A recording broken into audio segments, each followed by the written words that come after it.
J'aimerais que notre population soit rassurée que depuis bientôt 14 semaines consécutives, le taux de Covid a fortement baissé sur toute l'étendue de la République.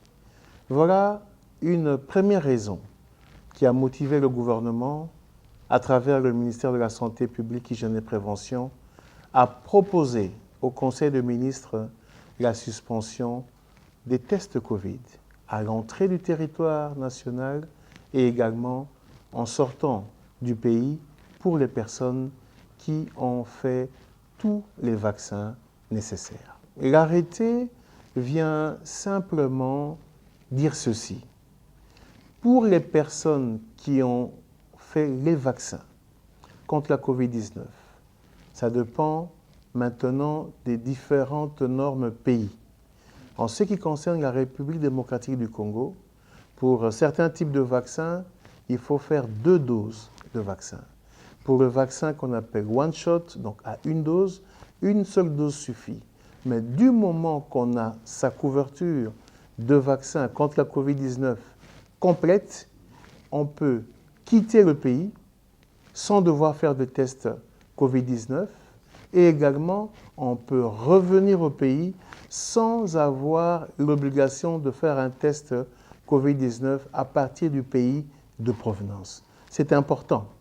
Et cet arrêté, si vous le lisez en profondeur, indique bien que pour les voyages à l'intérieur du pays, les personnes également qui répondent aux normes telles que je viens de le dire, c'est-à-dire qui sont complètement vaccinées, ces personnes peuvent circuler à l'intérieur du pays sans devoir faire un test Covid et le montrer avant de prendre une embarcation. C'est d'abord à féliciter la population parce que la population a suivi tout ce qui a été dit depuis le début de la pandémie et également à encourager le gouvernement dans le travail d'encadrement qui a été fait.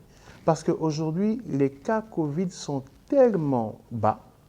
Aujourd'hui, même les cas d'importation Covid sont quasi bas ou nuls et que la population, aujourd'hui, nous sommes à mesure de dire que la pandémie Covid-19, jusqu'à preuve du contraire, à ce jour, est bien contrôlée en République démocratique du Congo.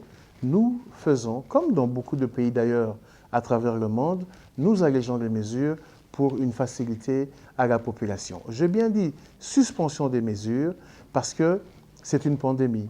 Nous suivons ce que nous appelons au niveau scientifique la saisonnalité. Si à travers le monde, la maladie revient de manière fulgurante, si à travers l'Afrique, la maladie revient, ou à travers dans notre pays, nous pourrons reprendre d'autres décisions, mais pour le moment, nous sommes pour le relâchement, c'est-à-dire la suspension de ces mesures. Je dois vous dire que nous avons commencé timidement, le 19 avril 2021 à vacciner. À ce jour, les personnes qui ont déjà reçu une dose de vaccin, au moins, sont à plus de 10% de la population cible. C'est un effort à saluer.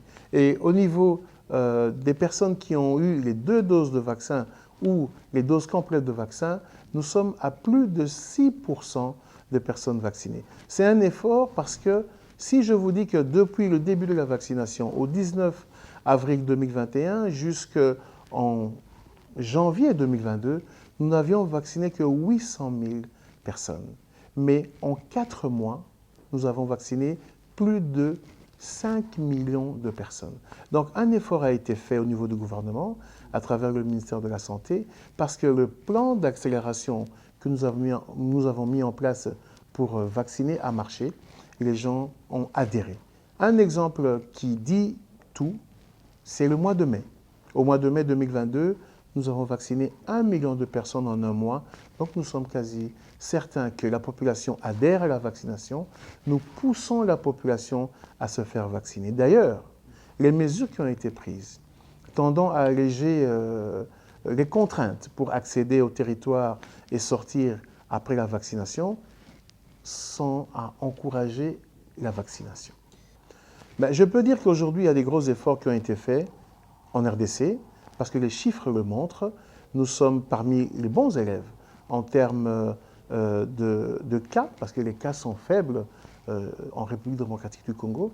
Nous surveillons l'évolution, nous demandons à la population de rester vigilante. Cette vigilance demande ceci, de continuer à respecter les mesures barrières quand il faut, de se protéger. Et cette vigilance tout azimut va protéger la population et surtout, surtout, d'adhérer à la vaccination. La vaccination, aujourd'hui, est la seule arme nécessaire capable d'empêcher la circulation de la COVID-19. Et c'est la vaccination qui va nous protéger et protégera nos familles, nos enfants et les générations futures.